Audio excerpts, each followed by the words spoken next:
Good morning and welcome to the latest episode of Tom Talk Live. We are only a few weeks away from the start of another losing season for both the Jets and Giants edition. I want to do a Tom Talk shout out to the Newton Animal Control Department. Under the supervision of the Newton Police Department, Newton Animal Control is here to promote a humane community where animals and people are treated with kindness, care, and compassion. They strive to promote this through advocacy, support, and programs. Their primary goals are not only returning lost pets, but also maintaining rabies compliance as well as regulation of feral cat colonies. Community outreach for pets and owners in need is a priority.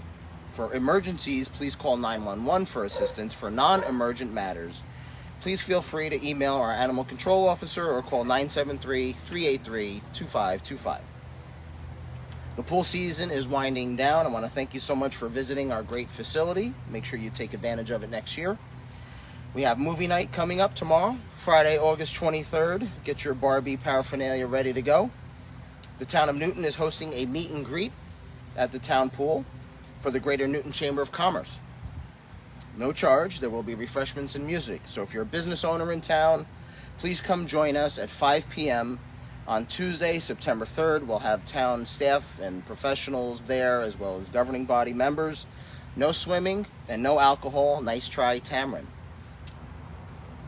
Tickets are currently available for purchase for the annual Taste of Newton event on Trinity Street, Central Plaza, Lot 4, Monday, September 9th. Hope to see you there, rain or shine. In the last episode of Tom Talk Live, we had Detective Sergeant Dan Finkel of the Newton Police Department. A very popular episode.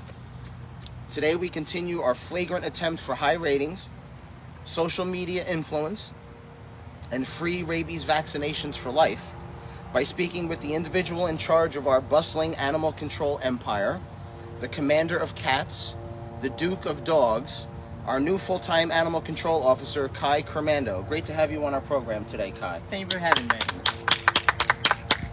All right, tell us, what do you do for a living? So, I do animal control for Newton. So far it's been great. Day to day, we've been really busy. First thing we do when we come in is feed all the animals, clean them, make sure everyone's happy and healthy. After that, we just hang out with the animals, run calls when we need to. We run calls from everything from wildlife, cats and dogs, to even cows. So anything and everything in between.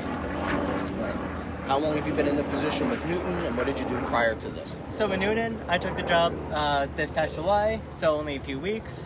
Before this, I was with Hopak on Animal Control. I've been doing that since June of 2019. Okay. And how did your upbringing impact the choices you made with your education and career? So I've always had the public service mindset. My dad's a behavioral scientist, my mom was a nurse. So always look to help others. I had an associate's degree from the community college in criminal justice, so everything just tied into helping the community and bettering the community. Right. If you could go back in time and give advice to the younger version of yourself, what advice would you give and why? Always help wherever you can, whenever you can, no matter who's looking, whether it's 10 million cell phones, 10 million eyes, or just yourself.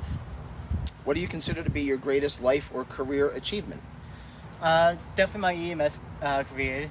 The past few years, I was the youngest captain for Hopak on EMS, so I was the head of the EMS agency in my town. It was definitely a good experience between the volunteers and the paid staff.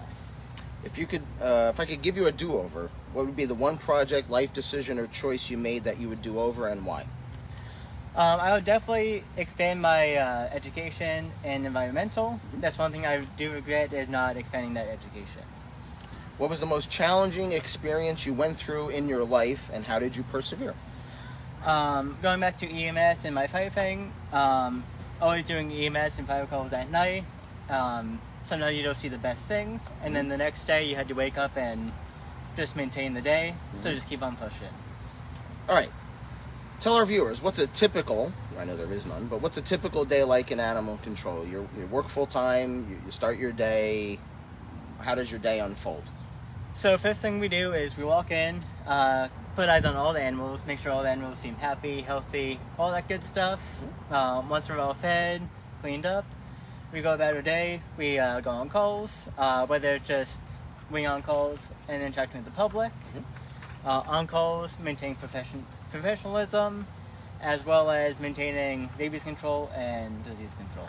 All right, who's your client base? Who do you all serve? Not just in Newton, but there's other towns. So who do you serve? So we do about 10 towns. So we do Newton, Frankfurt, Green, Herdwick, Branchville, Sussex. So I have a broad range of clientele.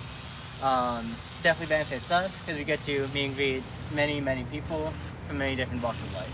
Okay. And since you started in the world of animal control, how have things changed, or are they the same? When it comes to protocols and standards, they're about the same, but we do see an increase of animal dumping and animal neglect, which is a shame to see. But we're out here battling that and trying to improve that the best we can. What do you think drives the animal neglect? Is it financial? Is it emotional? Like what, because a lot of us love animals, so what do you think drives people to get to that point where animals are neglected? I think a lot of it has to do with financials, and COVID had to do with a lot too. Since everyone was home, come from work, come from school, there's an influx of adoptions, and once they had to go back to work, in the financials back then, they did not have as much financials as they may need to take care of the animal, so they just release the animal, and unfortunately the animal would end up with us and not in the home. All right, I'm sure you deal with all kinds of interesting cases and calls for service. What advice can you give our residents when they encounter animal issues in the town? When in doubt, always call us. We get a lot, is that the residents don't know if they should call or not call. When in doubt, always call us. Now, what do you think makes Newton a great place to work or volunteer? Just the diversity of people, diversity of backgrounds, finances, anything and everything in between. We have every walk of life, and it's great to meet everyone from those walks of life. Are there other animal control operations or nonprofits in the county or state that you admire or follow? Who inspires you to be the best that you can be? So one agency in the county that I definitely admire is HOPAC on animal control. I started with them, but if you look at anyone in the county, they always look to HOPAC on. They've had some of the biggest cases, helped out with a lot of the bigger cases as well, so they definitely had the most hands-on experience. Okay. All right, some fun questions before we do our brief tour. If aliens landed in front of you and in exchange for anything you desired offered you any position on their planet, what would you want and why? King of the aliens. You want to be king of the aliens? King of the aliens. Wow. Why is that? So I always find myself just stepping up to any new position. That'd be a great one to step into. Okay. If you had to be shipwrecked on an island, where all your human needs were all taken care of, what 2 items would you want to have with you and why? I'd probably bring a bunch of books. Books? Okay. What else? And probably a pair of binoculars just to see what's out there. All right.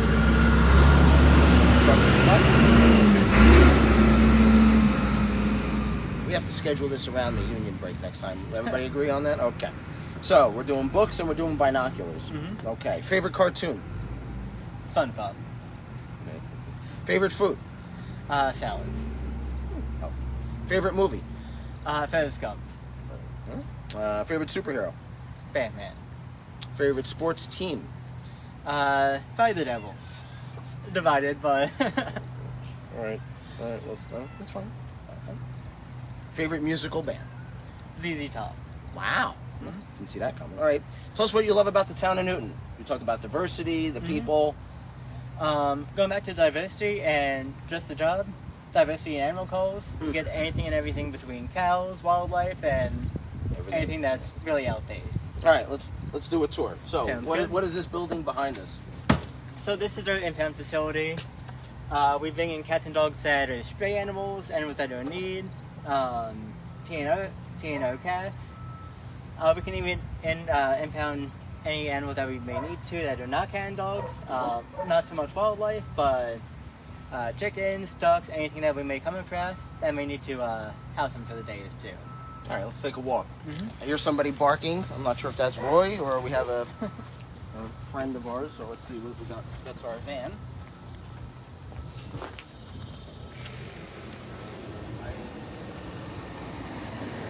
All right, so we'll start with the back and we'll work our way in. Sounds good. Who's this? So this is Swerve. He's one of the newest residents of Newton Impounds.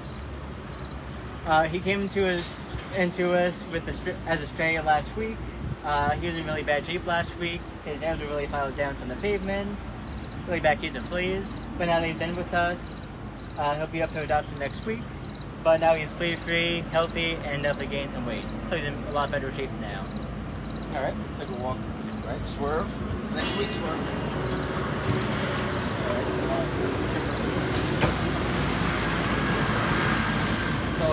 Tell us about what goes on in here.